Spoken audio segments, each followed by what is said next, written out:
اللہ تؤمنون باللہ ورسولہ، یہ دو ہاں، تم اللہ پر ایمان نہیں لاتے ہو، حالانکہ رسول تمہیں اپنے رب پر ایمان لانے کی دعوت دے رہا ہے اور تم سے عہد لے چکا ہے۔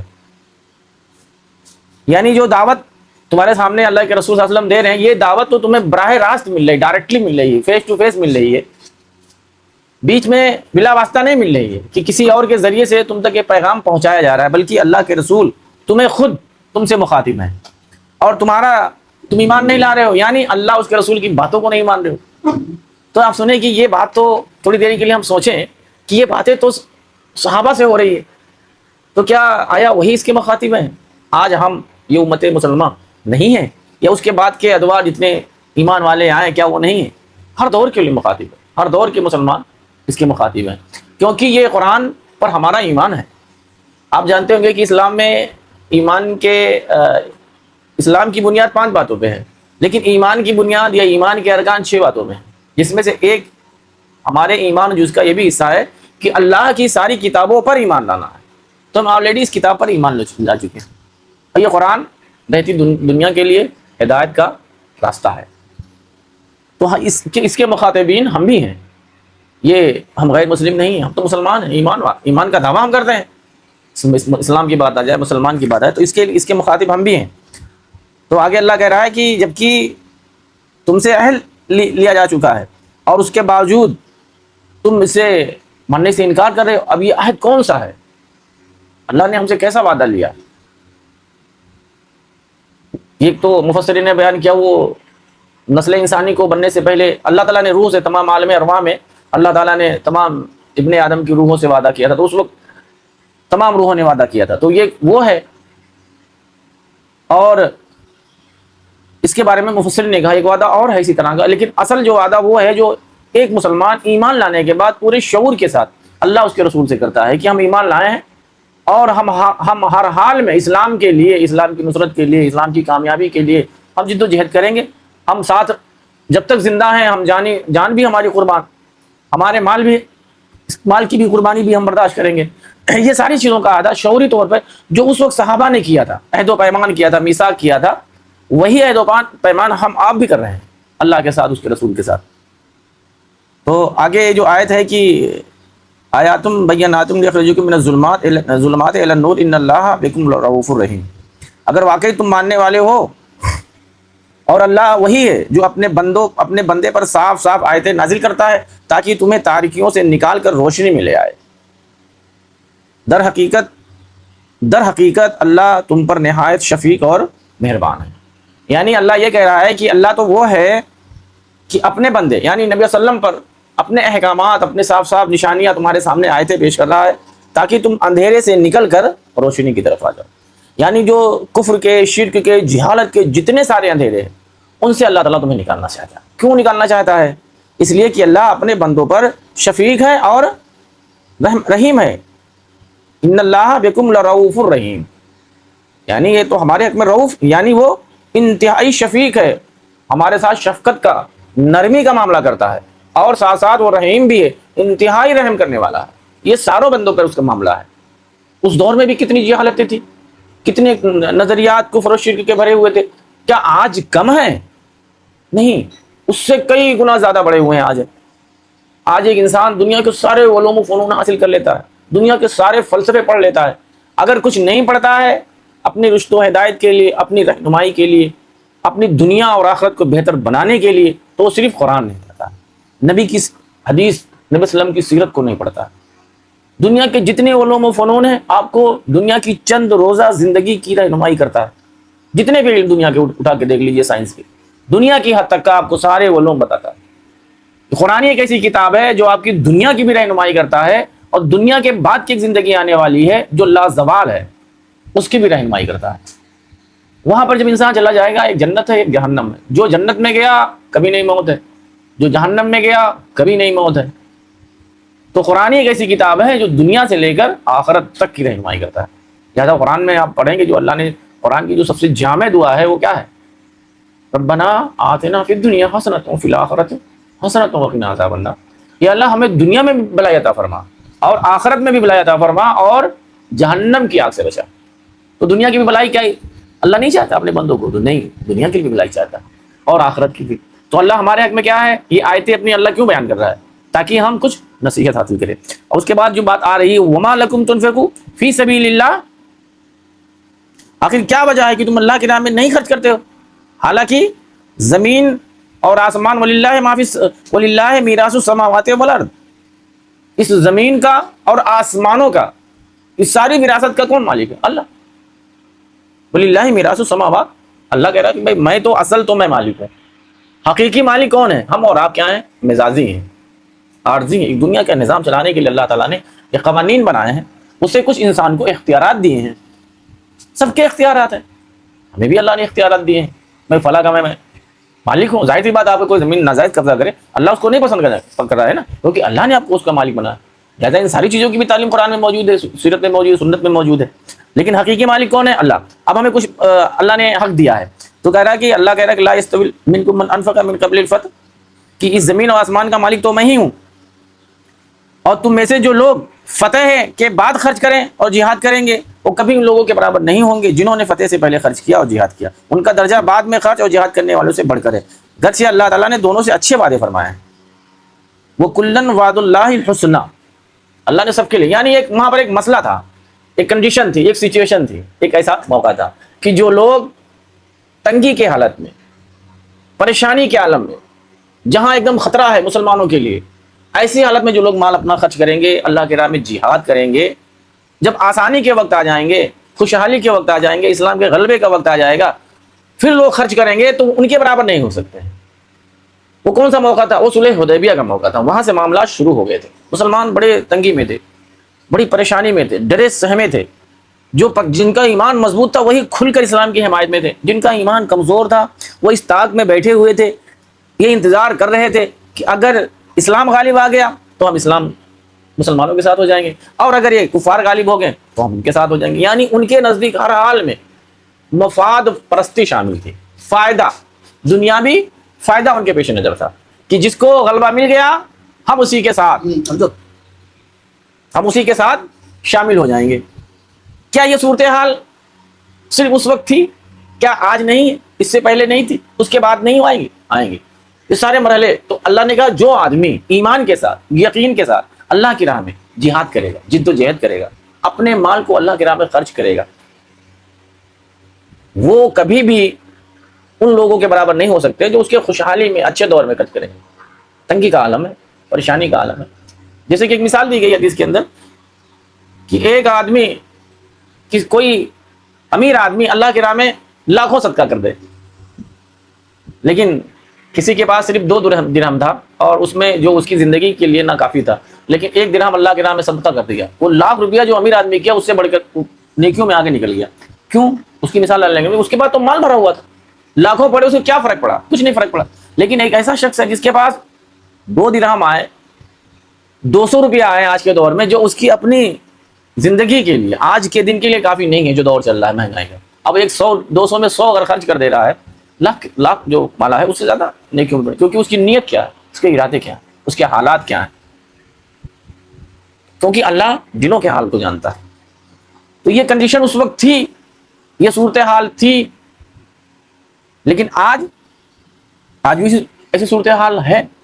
بہت ساری پارٹیاں آتی ہیں، جانتی ہیں، بہت ساری حکومتیں بنتی ہیں، لوگ حکمتاً مصلحتاً یہ دیکھا کرتے ہیں کہ اگر یہ غالب آئے تو اس کے ساتھ، یہ غالب آئے تو اس کے ساتھ، لہٰذا وہ نیوٹرل ہو کر اپنی زندگی جیتے، کھل کر اسلام کی حمایت میں نہیں آتے ہیں، مسلمانوں کو ساتھ نہیں دیتے، کہیں ایسا نہ ہو کہ ہم شکنجے میں آ جائیں، قانون کی گرفت میں آ جائیں، وغیرہ وغیرہ، بہت ساری حکمتیں، لہٰذا وہ سچے نہیں ہیں۔ آپ ایک فیصلہ کرو کہ کس کے ساتھ ہونا ہے۔ اللہ، جبکہ اللہ سب کے ساتھ اچھا وعدہ کرنا چاہ رہا ہے، سب کے ساتھ اس نے سلوک کرنا چاہتا ہے، اچھائی بھلائی، واللہ بما تعملون خبیر، اور اللہ تم سے باخبر ہے جو تم کرتے ہو۔ اس کے بعد اب آگے آ رہی ہے، اب دیکھو اپیل ہو رہی ہے، من ذا الذی یقرض اللہ قرضا حسنا فیضاعفہ لہ ولہم اجر کریم۔ اب اللہ کہنا کون ہے جو اللہ کو قرض دے، اچھا قرض، تاکہ اللہ اسے کئی گنا بڑھا کر واپس دے، اور اس کے لیے بہترین اجر ہے۔ اب یہ کہ میں اس وقت جہاد کی بات تھی، مال کی بات ہو رہی، کہ مال بھی بڑا اہم ہے۔ اب اللہ کہہ رہا ہے کہ کون ہے جو مجھے اچھا قرض دے، احسن کا لفظ ہے، قرضاً حسنا، اور پھر اللہ کرا میں اس کے قرضے کو بڑھا چڑھا کے دوں گا. حالانکہ جو کچھ اللہ نے دیا ہے سب اللہ کی طرف سے ہے، لیکن میں اس کا مالک اللہ نے بنا دیا ہے. تو اللہ اب آپ ہی سے کہہ رہا ہے، ایک آزمائش ہوتی ہے. مومن کے پاس مال ہے تب بھی آزمائش میں ہے، اور نہیں ہے تب بھی آزمائش ہے. دونوں صورتوں حال میں ایک بندے مومن آزمائش میں ہے. اب اللہ یہاں اپیل کر رہا ہے، کیونکہ جو مسلمان مدینے کے اندر تھے، صلح حدیبیہ کے بعد آ رہے تھے، ان کے پاس رہنے کے لیے گھر نہیں تھا، کھانے کے لیے کھانا نہیں تھا، پہننے کے لیے لباس نہیں تھا. چند مخلص مسلمان تھے جو ان کو سنبھالے ہوئے تھے، اور لیکن ان کا اس قدر اتنا بوجھ تھا، اتنی اخراجات تھے کہ ان کی کمر ٹوٹی جا رہی تھی. تو یہ اپیل اللہ کر رہا تھا کہ اللہ اگر تم دو گے تو گویا اللہ کو کر سکتے. بعض صحابہ نے بہت کھل کے اللہ کی راہ میں اپنے مال کو خرچ کیا. ایک صحابہ کا بہت مشہور ابو درہ ایک انصاری ہیں، آئے کہا یا رسول اللہ ہم سے قرض مانگ رہا ہے. کہا ہاں. کہا یا رسول اللہ اپنا ہاتھ آگے بڑھائیے، میں آپ کے ہاتھ پر رکھ کر عہد کرتا ہوں کہ میرا ایک باغ ہے جس میں میں رہتا بھی ہوں، میں آپ کو گواہ بناؤں، میں اللہ کی راہ میں اس کو قرض دے رہا ہوں، قرض حسنہ دے رہا ہوں، اللہ کی راہ میں خرچ کر رہا ہوں. حضرت عبداللہ ابن مسعود حدیث کے راوی ہیں، وہ کہتے ہیں کہ اس باغ کے اندر ان کے 600 کھجوروں کے درخت تھے، اور اسی میں وہ اپنی بیوی بچوں کے ساتھ رہتے تھے. 600 باغ، تصور کر سکتے ہیں 600 باغ کیا ہے کی مطلب. اس وقت یہ آیت نازل ہوئی، انہوں نے اللہ کی راہ میں اسے قرض دے دیا، اللہ قرض حسنہ. یہ جذبہ صحابہ کا، بتائیے کیا ایمان تھا. اور آئے ہیں تو باغ کے اندر بھی نہیں گئے، باہر سے کھڑے ہو کر اپنی اہلیہ کو آواز دیا کہ فلاں کی امی باہر آؤ، میں نے اس باغ کو اللہ کی راہ میں صدقہ کر دیا ہے، اللہ کو قرض حسنہ دے دیا ہے. بتائیے وہ کیا ایمان تھا. انہوں نے کہا کہ یہ فلاں کہ ابو آپ نے جو بھی فیصلہ کیا اچھا کیا ہے، یہ تو بڑا ہی منافع کا سودا آپ نے کیا ہے. اور گھر سے باہر نکل آئیں اپنے بیٹوں کو لے کر، وہاں سے وہ چلے گئے. کیا ایمان تھا. آج ایسی عورتیں ہوں گی ہمارے سماج میں، ڈھونڈنے سے ملیں گی بھائی، ڈھونڈنے سے ملیں گی. تو صحابہ نے ایسی قربانیاں دی، ایسی مثالیں، کئی ایک مثالیں آپ کو مل جائے گی. لیکن وہیں پر دوسرے بھی تھے، ایسا نہیں ہے قرآن کی آیتیں نازل ہو رہی ہیں تو دونوں گروہ تھے، ایسا نہیں. اور آج بھی ہیں کیا؟ آج نہیں ہے کیا؟ اس سے پہلے اور نہیں تھے، اس کے بعد کے دور میں نہیں تھے، آنے والے دور میں نہیں آئیں گے؟ آئیں گے. اللہ کی راہ میں لوگ آج بھی، پہلے بھی لوگ دکھاوے کے لیے خرچ کرتے تھے، آج تو اس سے کئی گنا بڑھا ہوا. ہمارے اپنے مسلم سماج کا حال دیکھ لیجیے، ہمارے اپنے گھروں رشتوں میں سماج میں دیکھ لیجئے کہ لوگ پریشان حال کی مدد نہیں کرنا چاہتے. ان کے پاس بھرا ہوا ہے پیسہ، انبار لگا ہوا ہے پیسے کا، لیکن مجال ہے اپنے ہی رشتہ داروں میں خرچ کر دیں؟ نہیں کریں گے. ان کے دل پگھلتے نہیں ہیں، وہ پیسے کے پجاری ہو چکے ہیں. وہ حال اگر قرآن میں اگر آپ یہ آیتیں پڑھیں تو آج آپ اکثریت دیکھیں گے، اکثریت سماج کی، کہ ایک رشتہ دار کی مدد نہیں کرنا چاہتا ہے. اگر غریب رشتہ دار امیر رشتہ دار کو فون کر دے تو اسے منہ لگانا نہیں چاہتا. آ گیا، ہو سکتا ہے کوئی پیسے ہی مانگے گا، اس کی تو ہمیشہ عادت ہے پیسہ مانگنے کی، ہمیشہ یہ سخت مصیبتوں میں ہی آتا ہے. جبکہ یہ دین کا تقاضا ہے، یہ دین کا وصول ہے کہ سب سے پہلے مدد کا کوئی مستحق ہے تو آپ کے اعزاء اقارب ہیں. سب سے پہلے اگر باہر تم خرچ کر رہے ہو دکھاوے کے لیے نا، نہیں، سب سے پہلے اگر ایمان ہے تو سب سے پہلے وہی اس کے مستحق ہوتے ہیں. آج دیکھیں حال کیا، اگر بھائی کو فون کر دے، ہو نہ ہو بھائی نے، اسی لیے غریب بہن باپ کو فون کر دے، بھائی کو فون کر دے تو بھائی کا کلیجہ پھٹنے لگتا ہے کہ کیسی بہن ہے. جب دیکھو جو نا، چاہے وہ خیریت ہی کے لیے کیوں نہ فون کرو، لیکن گریز کرتے ہیں، اس کے فون کو نظر انداز کرتے ہیں. ہمارے ایسے سماج میں بہت لاکھوں آپ کو مثالیں مل جائیں گی جو صورتحال ہمارے سماج کی ہے. آپ اندازہ کریں، ہم سے بہتر آپ کا تجربہ ہوگا، مشاہدہ ہوگا کہ لوگ خرچ کرنے سے کتنا گریز کرتے ہیں. مال کو نہ جانے کیا سمجھ لیا. اب سورہ حمزہ میں پڑھے نا، اس میں ہے کہ ویل لکل ہمزۃ لمزہ الذی جمع مالا وعددا، اس نے مال کو جمع کیا اور گن گن کے رکھا. یحسب ان مالہ اخلدا، وہ سمجھتا ہے کہ اس کا مال اسے زندگی بخش دے گا. مال اتنا عزیز ہے. اللہ نے کہا کلا لینبذن فی الحطمہ، ایسے شخص کو، ایسے مال کے پجاری کو کہاں گیا؟ حطمہ میں پھینک دیا جائے گا. وما ادراک ما الحطمہ، اللہ کہہ رہا ہے کہ تجھے کیا معلوم حطمہ کیا ہے؟ وہ توڑ پھوڑ کرنے والی جگہ ہے. تو جہنم کی ایک وادی کا نام ہے حطمہ. وہاں پر کوئی چیز پھینکو گے تو وہ ٹکڑے ٹکڑے ہو جائے گی، ریزہ ہو جائے گی. اس کے بعد مشینیں ہوتی ہیں لوہے کی، اس کی، پلاسٹک کی، جیسے ڈالیں گے دیکھیے ابھی پلاسٹک کا کیسا برادا بن جاتا ہے. ایسے ہی وہ ایک وادی ہے. تو یعنی جن کے اندر صفت یہ ہے کہ مال کو ہی خدا بنا کے رکھے ہیں، غریبوں، مستحقوں، محتاجوں پر خرچ نہیں کرتے ہیں، ان کا دل نہیں پگھلتا کہ انسانیت کے لیے، ہمدردی کے لیے ان کا یہ حال ہونا ہے. یہ اس فکر میں مت رہیں آپ کہ بڑی نمازیں پڑھ رہے ہیں. یہ نہیں، آپ دکھاوے کے لیے بڑا پیسہ خرچ کر رہے ہیں کہ آپ کی نیوز میں آ جائے گی، لوگ دیکھیں گے بڑا سخی ہے. نہیں، وہ کچھ نہیں اللہ کے دل. اللہ تو دلوں کا حال جانتا ہے. اور اس کے بعد یوم تر المؤمنین والمؤمنات یسعی نورہم بین ایدیہم وبایمانہم بشراکم اليوم جنات تجری من تحتہا الانہار خالدین فیہا ذالک هو الفوز العظیم.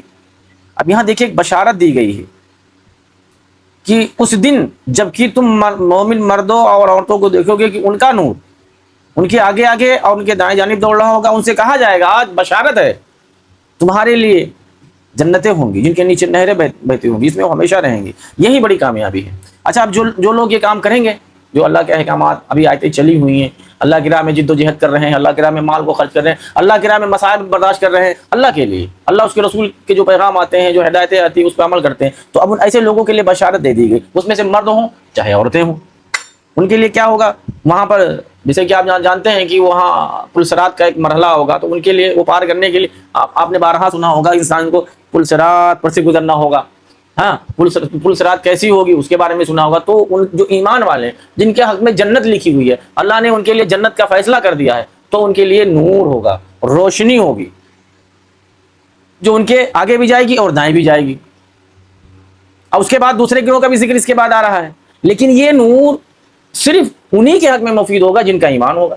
جو مومن ہوں گے وہ جنت میں جائیں گے. پھر جنت میں جائیں گے کیا ہوگا؟ دیکھیں اللہ اپنی نعمتوں کا ذکر بھی کر رہا ہے کہ وہاں جنتیں ہوں گی، جنات ہے وہاں پر، ایک نہیں کئی ایک جنات ہوں گی، اور جن کے نیچے نہریں بہتی ہوں گی جس میں وہ ہمیشہ رہیں گے. یہی بڑی کامیابی ہے، ہمیشہ رہیں گے.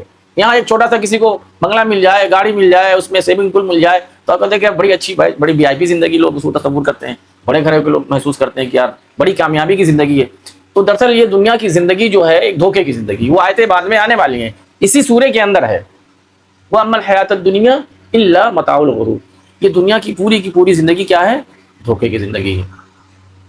لیکن کامیابی کس کے لیے ہے؟ مومنین کے لیے. وقت بہت کم ہو رہا ہے، میں مختصر پڑھتا جاؤں گا. دوسرے گروہ کا ذکر ہو رہا ہے. یوم یقول المنافقون والمنافقات للذین آمنوا انظرنا نقتبس من نورکم قیل ارجعوا وراء.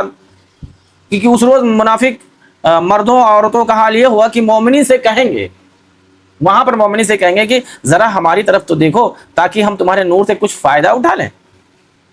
وہاں کہیں گے یہ منافق قسم کے مرد عورت جو دنیا کے اندر ڈبوزلے بازی کر رہے تھے، حق کی راہ میں خرچ کرنے سے گریز کر رہے تھے، مال کو ہی سب کچھ سمجھ کے رکھے تھے، اللہ اس کے رسول کی کوئی پرواہ ہی نہیں تھی. قرآن کیا کہہ رہا ہے، نبی کی سیرت کیا کہہ رہی ہے، کچھ نہیں. وہ ان کے آئیڈیل وہ الگ تھے، وہ دنیا کی زندگی کے جینے والے لوگ ہیں. وہ کہیں گے کہ ذرا اپنے نور سے ہمیں بھی کچھ فائدہ دے دو، ہاں کچھ فائدہ ہم بھی اٹھا لیں. مگر ان سے کہا جائے گا پیچھے ہٹ جاؤ، اپنا نور کہیں اور تلاش کرو. پھر ان کے درمیان ایک دیوار حائل کر دی جائے گی جس میں ایک دروازہ ہوگا، اس دروازے کے اندر رحمت ہوگی اور باہر ان کے لیے عذاب ہوگا. یعنی یہ دنیا میں جو ہمارے ساتھ رہتے ہیں، یعنی وہ ہمارے ساتھ کے ہوں گے، جو وہ ہمارے سماج کا حصہ ہوں گے، وہ ہم سے کہیں گے کہ تم تو ہمارے رشتہ دار ہو، تمہارے ساتھ ہماری شادی اور بیاہ رشتہ داریاں قائم تھی، ہم نے اپنے بیٹے کی شادی کی تھی، ہم نے اپنی بیٹی کی شادی کی تھی، ہم نے اپنی بہن کی شادی کی تھی، تم میرے بہن ہو، تم میرے داماد ہو، وغیرہ وغیرہ. یعنی دنیا کے اندر وہ رشتہ دار بھی شامل ہیں ہمارے. اب اندازہ کریں کہ وہی بات آ گئی نا کہ وہ ہمارے دنیاوی رشتہ دار ہوں گے. وہ ہم سے کہیں گے کہ آپ ذرا اپنی روشنی اپنا نور مجھے دے دو، اس اندھیرے میں اس تاریکی سے میں بھی گزر جاؤں. تو ان سے جو ہے نا کہا جائے گا نہیں اور تم کہیں اور تلاش کرو. اور پھر وہ اس لیے کہ دنیا کے اندر تم شک و شبہات میں پڑے ہوئے تھے، اللہ گریز کر رہے تھے حق بات کو تسلیم کرنے میں، راہ خدا میں خرچ کرنے میں، ایک دوسرے پہ انسانیت پہ ہمدردی کرنے میں. لہٰذا تم اس سے دور ہو، دروازے بند کر دیا جائے گا. قبل ہی العذاب، اس عذاب کے دروازہ بند ہو جائے گا تو اندر رحمت اور باہر عذاب ہوگا. ینادونکم، یہاں پہ میں آیت نہیں پڑھوں گا، ترجمہ عذاب. اور مومنوں سے پکار کے کہیں گے کہ ہم تمہارے ساتھ نہ تھے. مومن جواب دیں گے ہاں مگر تم نے خود کو فتنے میں ڈالا، موقع پرستی کی شک میں پڑے رہے، جھوٹی توقعات تمہیں فریب دیتی رہی، یہاں تک کہ اللہ کا فیصلہ آ گیا اور آخر وقت تک وہ بڑا دھوکے باز تمہیں اللہ کے معاملے میں دھوکہ دیتا رہا. لہٰذا آج تم پر کوئی فدیہ قبول نہیں کیا جائے گا. اور ان لوگوں سے کہا جائے گا کھلا کفر کیا تھا، تمہارا ٹھکانہ جہنم، وہی تمہاری خبرگیری کرنے والی اور بدترین انجام ہے. یعنی ایسے لوگوں کا حال جو بظاہر ہمارے سماج کا حصہ ہیں، ایمان کا دعویٰ ہے، مگر دنیاوی مقاصد اور اس کی غرض کے چکر میں پڑے تھے کہ مطلب اگر ہم اللہ کی راہ میں مال خرچ کریں گے تو یہ کم ہوگا، غربا مساکین پہ کریں گے تو کم ہوگا، مال ہمارا گھٹ جائے گا. لیکن اگر ہم فی سبیل اللہ، اللہ کی راہ میں خرچ کریں گے غریبوں کی مدد کریں گے, ہمارے رشتے دار پریشان ہیں ان پر خرچ کریں گے, تو یہ مال ہمارا کیا ہوگا, کم ہوگا. یہ شیطان آپ کو دھوکہ دیتا ہے. ہوتا ہے ایسا, ارے تمہارا رشتے دار یہ غریب, کیا فائدہ, تمہارے کس کام آئے گا, تمہارے پہ کوئی برا وقت آ جائے تو کھڑا ہوگا نہیں, بڑے لوگ ہیں ان پہ خرچ کرو, یہ تمہارے کام آئیں گے. پہلے بھی تھا, آج بھی. آج دیکھیے بڑے لوگ کے جتنے بھی فنکشن پروگرام ہوتے, کسی غریب کو آپ دیکھ لیجیے, کوئی غریب رشتے دار ان کا چلا جائے, مجال نہیں, اللہ ماشاء اللہ لوگ ہیں اچھے, تو ان کی بات الگ ہے, وہ تو ایمان والے ہیں. تو ایمان اس کے بعد میں آگے, اس کے بعد ان کا ٹھکانہ کیا ہوگا, جہنم. اس کے لیے ایک لفظ آیا کہ وہی جہنم ہی ان کا مولا ہے, اور یہ جہنم ہی میں جانے والے ہیں. اس کے بعد آگے آیت آ رہی ہے کہ الم یعن للذین آمنوا تخشع قلوبہم, یہ آیت ہلا دینے والی تھی مسلمانوں کے لیے. یہ بڑی اہم ہے. کیا ایمان لانے والے کے لیے بھی وقت نہیں آیا کہ ان کا دل اللہ کے ذکر سے پگھلے, اس کے نازل کردہ احکام کے آگے جھکیں, اور ان لوگوں کی طرح نہ ہو جائیں جنہیں پہلے کتاب دی گئی, پھر ایک لمبی مدت ان پر گزر گئی تو ان کے دل سخت ہو گئے, اور ان میں سے اکثر فاسق بنے ہوئے ہیں. خوب جان لو کہ اللہ تعالیٰ, ہاں یہاں تک یہ آتا ہے کہ یہ بات کس کے لیے کہی گئی, کہ ابھی تمہارے لیے وقت نہیں آیا کہ تم پر اللہ کی آیتیں پڑھی جا رہی ہیں, پیش کی جا رہی ہیں, اور تمہارا دل اللہ کے خوف سے پگھلتا نہیں ہے. تمہارا حال تو یہود و نصارہ کے جیسا ہو گیا, جو ان پر کتاب دی گئی, نبی آئے, اور جو ہے ایک صدی گزرنے کے بعد ان کے دل سخت ہو گئے. یعنی ابھی چند سال ہوئے تھے, ایسی آیتیں, ایک صحابی آتے عبداللہ بن مسعود کی دل کو دہلا دینے والی 17 سال کے بعد یہ آیت نازل ہوئی تھی, مسلمانوں کو جھنجوڑ دینے والی آیت. آج بھی مسلمان ڈر گئے کہ ہمیں مثال دی جا رہی ہے یہود و نصارہ کی جیسی, کہ ہمارا حال وہی ہو گیا. نبی قرآن کی آیتیں پیش کر رہا ہے, نبی تمہارے درمیان تمہاری تذکیر کر رہا ہے, یاد دہانی کر رہا ہے, مگر تمہارے دل اللہ کے ڈر سے پگھل نہیں رہے. کیا بات ہے, بتائیے. آج ہم قرآن پڑھتے ہیں کہ نہیں پڑھتے ہیں, ہم سمجھتے ہیں کہ نہیں, بڑے بڑے عالم تذکیر کرتے ہیں, یاد دہانی کرتے ہیں, لیکن ہمارا دل نہیں پگھلتا, ہمارا دل نہیں پگھلتا اللہ کے خوف سے کہ اللہ کیا کہہ رہا ہے ہم سے, ہم کیا کر رہے ہیں, ہم کہاں کھڑے ہوئے ہیں. اس کے بعد میں ایک مثال اور دی گئی, مطلب یہ حال تو ان کا تھا, صدیاں بیت گئی, اب یہ حال امت کا کب سے شروع ہو گیا ہے, امت زوال. آج پوری دنیا کا حال لے کہ مسلمانوں کو کیا کیا صورت حال ہے. مسلمانوں کی بڑی بڑی حکومتیں بنی ہوئی ہیں, مگر ایک مسلمان پہ ترس نہیں کھا رہا ہے, مسلمان پہ رحم نہیں کر رہا ہے, یہود و نصارہ سے بدتر ہو جا رہا ہے. علامہ اقبال کا وہ شعر تھا نا کہ واضح میں تم ہو نصارہ تو تمدن میں ہو, یہ وہ مسلمان ہیں جنہیں دیکھ کر شرمائے ہو. دنیا کی سب سے بدترین جو قوم تھی یہود تھی, مگر امت کا یہ حال ہے کہ یہ یہود و نصارہ دیکھ کے کہتے ہیں کہ نہیں ہم تو تھے, لیکن اس وقت امت مسلمہ ہم سے بدتر ہو چکی ہے. امت مسلمہ کا حال اس سے بدتر ہے. یہ سچ ہے. ہم اور آپ اپنا جائزہ لے لیں, اپنے سماج کا جائزہ لے لیں, ملکوں کا, مسلم ملکوں کے حالات کا جائزہ لے لیجیے. کسی سے ڈھکا چھپا نہیں ہے. اب معاملہ وہ اللہ کے یہاں ہونا ہے کہ کون کہاں جانا ہے, تو وہاں ہم اور آپ اس کا مشاہدہ کریں گے. ابھی تو کیا ہے, زبانی باتیں ہیں, زبانی باتیں ہیں, ہماری باتیں ہیں, آپ کی باتیں ہیں. ہم نمازیں بھی پڑھ رہے ہیں, ہم روزے بھی رکھ رہے ہیں, کچھ چندے کچھ زکوٰۃ نکال لیتے ہیں, وہ بھی کتنے ایسے ہیں جو غلط طریقے سے غلط جگہ پہ چلا جاتا ہے. باقی آپ دیکھ لیجیے. اس کے بعد ایک آیت اور, آخری ایک آیتوں میں پڑھیں گے, یعلم ان اللہ یحیی الارض بعد موتها قد بینا لکم الآیات لعلکم تتقون. خوب جان لو کہ اللہ زمین کو اس کی موت کے بعد زندگی بخشتا ہے, ہم نے نشانیاں تم کو صاف صاف دکھا دی ہے, شاید کہ تم عقل سے کام لو. یہاں ایک تمثیلی آیت یہ بیان کی کہ جس طرح سے زمین جب گرمی اور دھوپ کی شدت سے سخت ہو جاتی ہے, تب اللہ ایک موسم دیتا ہے بارش کا. جیسے بارش برسنا شروع ہوتی ہے, زمین میں بارش ہوتی ہے, تو زمین پھر سے جو ہے نا لہلہا اٹھتی ہے, ہریالی آ جاتی ہے. ہر جگہ دیکھیں گے کہ پانی سے کیسی, ابھی دیکھیے بارش کا موسم شروع ہوگا, کتنی ہریالی ہوگی. اس سے پہلے کیا حال ہو رہا تھا. تو دراصل اللہ نے کہا کہ جہاں نبی اور کتاب کا سلسلہ شروع ہو جاتا ہے, اللہ جس زمین پر اپنا نبی مبعوث کر دیتا ہے, کتابیں نازل کر دیتا ہے, گویا کہ کل انسانیت جو مری ہوتی ہے اس کو اللہ تعالیٰ ایک زندگی بخشتا ہے. تو ہمارے نبی صلی اللہ علیہ وسلم کی وہ مثال ہوئی کہ مکے کے اندر اس جہالت کے دور میں, اس تاریکی کے دور میں اللہ تعالیٰ نے ہمارے نبی صلی اللہ علیہ وسلم کو مبعوث فرمایا, اور یہ قرآن مزید کا نزول ہونا شروع کر دیا. انسانیت کو ایک زندگی اللہ تعالیٰ نے بخشی. تو اللہ نے اس کی مثال دی ہے کہ میں نے اس مردہ زندگی کو, جو انسان مر رہی تھی جہالت میں, کرب کے لمحات میں تھی, اللہ نے اسے زندگی بخشی, اور اس کی جو ہے نا اس سے تم کو فائدہ اٹھانا چاہیے.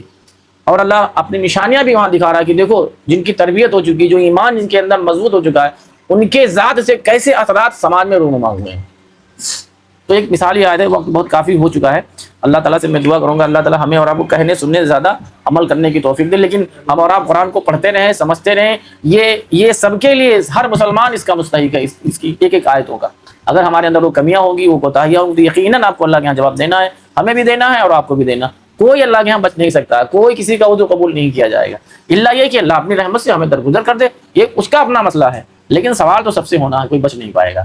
اللہ تعالیٰ ہمیں آپ کو کہنے سننے سے زیادہ عمل کرنے کی توفیق دے. جو کمی جو کوتاہی ہوئی ہے کہنے میں, اللہ اسے معاف فرمائے, درگزر کرے. وآخر دعوانا ان الحمد للہ رب العالمین وصلی اللہ علی نبینا محمد.